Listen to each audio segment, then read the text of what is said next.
A Samaritan woman is drawing water from a well outside the village of Samaria. Jesus and his disciples are passing through. Jesus, leaving the disciples behind, goes to the well and speaks something like asking the woman for water. A short distance away, Barabbas and his friend are walking. When Barabbas sees Jesus talking to the Samaritan woman, he stops and watches. The woman gives Jesus water, and he drinks it. Barabbas turns to his friend and asks, "Do you know who he is?" His friend replies, "I don't know." Barabbas says, "His name is Jesus, a preacher." The friend thinks for a moment and says, "Jesus, I've heard of him." Barabbas adds, "He's not just a preacher, he's a Jew." The surprised friend asks, "A Jew? Jews don't drink from Gentiles. How can he drink water from a Samaritan woman?" Barabbas replies, "Yes, he drank. It's like he has no caste differences." Then he says, "Come on, let's go." They continue walking. In the distance, the Samaritan woman is looking in the direction Jesus went. Meanwhile, Jesus is walking towards the disciples and starts walking with them. Many young people, old men, and elders are sitting inside a mountain cave. One of them says, "Barabbas hasn't come yet." Just then, Barabbas and his friend enter the cave. Everyone stands up, then sits back down. Barabbas says, "I have spoken to people of all races. They're all ready to fight with us." An older man asks, "What about the Hebrews?" Barabbas replies, "I've spoken to them. They're afraid, but if we talk to them 2 or 3 more times, they'll join us."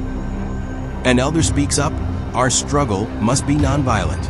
Without hesitation, Barabbas responds, "There is no place for violence in our fight.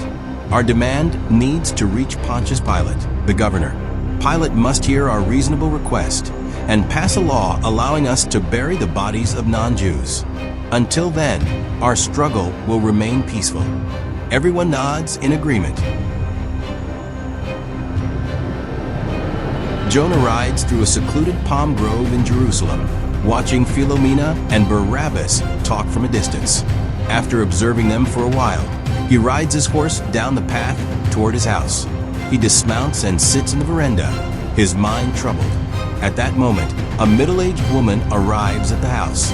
She approaches him and asks, "Isn't there a father?" Jonah silently points towards the workshop. The woman walks over to the carpenter working there and says, "My husband is ill at home and hasn't been able to work. We're out of grain. Can I get some wheat flour?" The carpenter nods and directs her to the front of the house.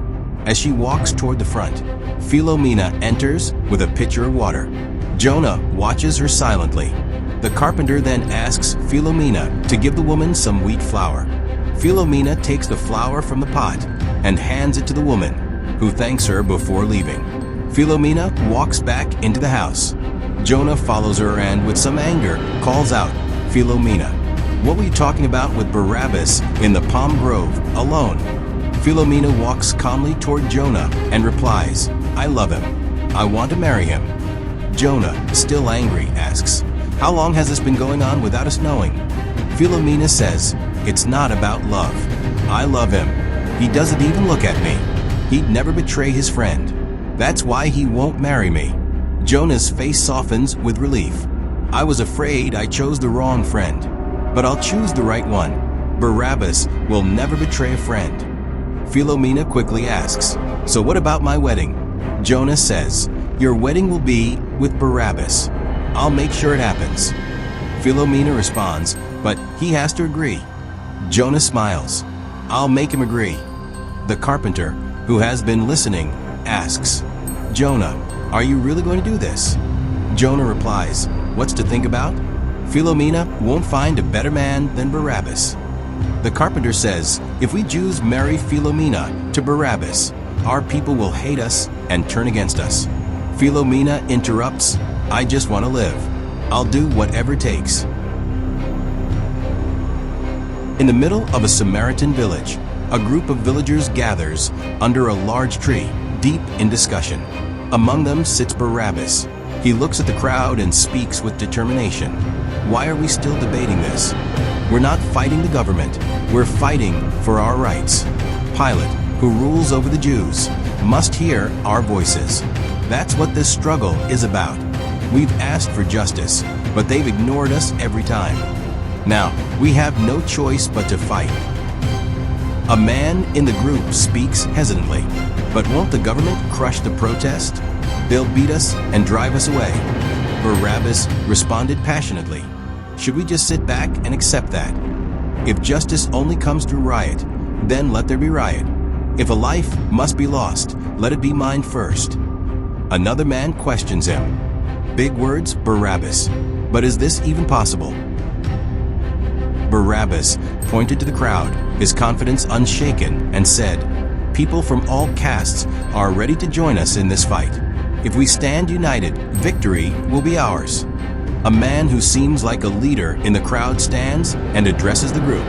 Barabbas is right. These Jews want us to stay quiet, but we can't let them crush us. The crowd erupts with shouts of agreement. "We'll fight. We'll stand with you." Barabbas smiled triumphantly and said, "Friends, the protest is our final choice. But first, we'll appeal one last time to the religious leader who holds power over the Jews and their state for justice. If they refuse, then we begin the protest." The crowd nods in approval and cheers.